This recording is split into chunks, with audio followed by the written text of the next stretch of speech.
नमस्कार, मैं आस्था पांडे और आप देख रहे हैं सी न्यूज भारत और रुक करेंगे महाराष्ट्र बुलेटिन की ओर।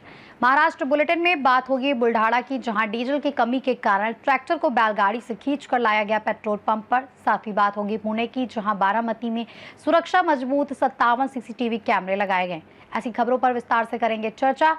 खबर मेहकर तहसील से है, जहां बुल्ढाड़ा के मेहकर तहसील के डोंड गांव में डीजल की किल्लत के कारण किसानों को भारी परेशानी का सामना करना पड़ा, जिसके चलते उन्होंने ट्रैक्टर को बैलगाड़ी से बांधकर पेट्रोल पंप तक पहुंचाया। जानकारी के अनुसार किसानों का आरोप है कि पंप पर कई दिनों से डीजल उपलब्ध नहीं है और खेतों में काम के दौरान ईंधन खत्म होने पर उन्हें डिब्बों में डीजल भी नहीं दिया जा रहा है।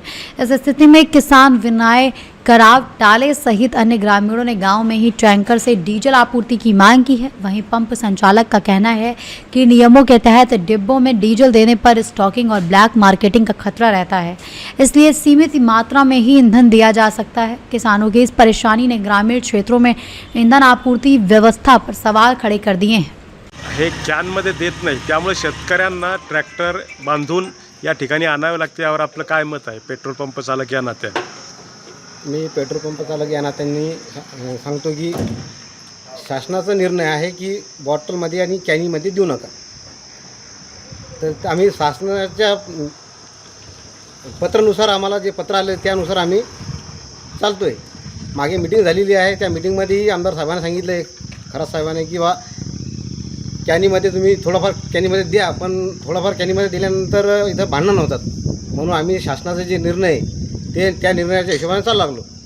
तरी मलाही असा माझ्या म्हणजे पंपानुसार मलाही असं वाटते की ट्रॅक्टर जर शेतात बंद पडलं तर त्याला इथं योस्तोर डिझेलसाठी मागणी करायला लोक की 10 लिटर तरी द्या, 10-15 लिटर, तर बा पंपापर्यंत ट्रॅक्टर आला पाहिजेत। तरी शासनानं 10-15 लिटरची तरी परवानगी द्यावी, तर 10-15 लिटर प्रत्येक कॅनीत द्यावा म्हणून। एक शेतकरी म्हणून कसं पाहता तुम्ही या संपूर्ण प्रकाराकडे? शेतकरी म्हणून जर पाहिलं तर खरोखर शेतकरी लोकांना पहिले तर अडचण आहेच डिझेलची, आणि त्याच्यात ते जे धंदेवाले लोक आहे ट्रॅक्टरवाले तेही त्यांचं दुरुपयोग घेतात, म्हणजे त्याला स्वतः मागणी करतात की तुम्ही डिझेल आणून द्या आणि आम्ही तुम्हाला काम करून देतो।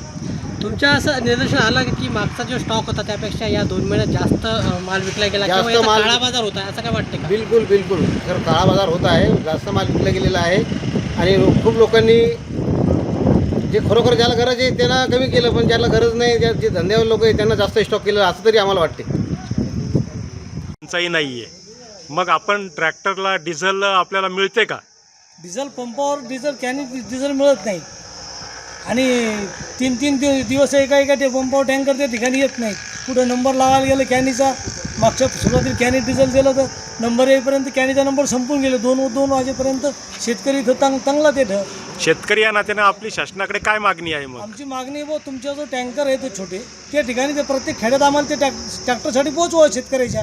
बाकी आम्हाला हिंडा फिरायला लग्न कार्य हे राहू द्या, हे बंद करू आपण, पण शेतीचे कामं हे बंद ठेवता येत नाहीत, म्हणून त्या ठिकाणी ट्रॅक्टरला फक्त तुम्ही सध्या आम्हाला डिझेल पुरवा अशी आमची विनंती आहे। काय वाटते कोणाची चूक आहे? ती शासनाची चूक म्हणा, कोणी आम्ही सर्वसामान्य शेतकरी आणि आम्हाला जर इतक्या चुका समजल्या असत्या कोणाची चूक आहेत, आम्ही शेती केलीच नसती साहेब। त्यामुळे सरकारची चूक आहे का प्रशासनाची? काय वाटतं आता चूक सरकारची का प्रशासनाची? आम्ही पंतप्रधानजी म्हणा का या सरकार आपले महाराष्ट्राचे मुख्यमंत्री म्हणा, हे आदरणीय पद असते, आम्ही यांच्याबद्दल बोलणार नाही। एका पक्षाचे ते नसतात, ते सर्व जनतेचे त्या ठिकाणी असतात। आम्ही असं शेतकरी म्हणून समजतो त्या ठिकाणी। त्यांच्या राज्यात शेतकरी सुखी झाला पाहिजे असं जर त्यांना वाटलं असेल तर त्यांनी एक जरी निर्णय यांचं शासन आल्यापासून घेतला असा शेतकरी हिताचा वाटला असेल तर त्यांनी आम्हाला सांगा। 30 जूनपर्यंत तुम्ही सांगता कर्जमाफी देतो, 30 जूनला पेरणी राहते का? हा प्रश्न तुमच्यासारख्या पत्रकारांनी त्या ठिकाणी विचारला पाहिजे। आणि जर कोणी ते बोललं, तुमच्यासारख्या पत्रकार कोणाचा तोल गेला, अहो शेतकऱ्याचा तोल संपला, आता बोलण्यातून नाही, शेतकऱ्याची सहनशीलता संपली, आता त्याचा अंत कोणी पाहू नका। आता आम्ही हे शेतकऱ्याची वाट लागलेली आहे। सोयाबीन आमची 54 रुपये खरेदी केली, शासनाचं सोयाबीन आज भाव वाढले 1700 रुपये, आणि त्याचं बोनस आम्हाला तुम्ही त्या ठिकाणी द्यावं। जेव्हा पणन महासंघाला कापूस शिकल्यानंतर जुनं शेतकऱ्याला बोनस मिळत आहे, त्याप्रमाणे 1700 रुपये सोयाबीनला तुम्ही बोनस आम्हाला द्या अशी आमची मागणी आहे। कांद्याला 2400 रुपये भाव द्या, कांदा आज खरेदी करा, पाणी पडायची वेळ आली, कांदा शेतात ठेवता येत नाही, घरात ठेवायला जागा नाही, आणि तुम्ही खरेदी करत ना, नुसतं कागदावर सांगता। शेतकरी प्रशासन आणि सरकार हे फक्त कागदावर आणि घोषणावर चालू आहे, प्रत्यक्षात शेतकऱ्यावर काहीच नाही. पण आज पेट्रोल पंपावर ट्रॅक्टर बांधून आणले, याच्या मागचे कारण काय? कॅनमध्ये डिझेल मिळून नाही राहिलं आणि शेतकरी हा समोर 20-25 किलोमीटर पंपावर ट्रॅक्टर आणू शकत नाही, म्हणून कॅनमध्ये डिझेल न्यायचं. कॅनमध्ये या शासनाने डिझेल देणं बंद केलं आणि ज्या गाड्या काही बी पेट्रोल पंपाचे जे टँकर होते छोटे ग्रामीण भागात जे पुरवत होते, तर आमचं म्हणणं आहे त्या ठिकाणी आम्ही ट्रॅक्टर गावात एका ठिकाणी लावतो. सोशल मीडियाची सगळी व्यवस्था आहे, किती वाजता टँकर तुमचं पोहोचणार, त्या ठिकाणी ट्रॅक्टरचं आरसी बुक पाहून आम्हाला त्या ठिकाणी तुम्ही डिझेल देण्याची कृपा करावी. असं जर 25 किलोमीटर आम्हाला नुसतं यायला आणि जायला इतका वेळ लागला तर शेतीचे कामं कधी करायचे आणि कसे करायचे, हा प्रश्न या ठिकाणी पडलेला आहे.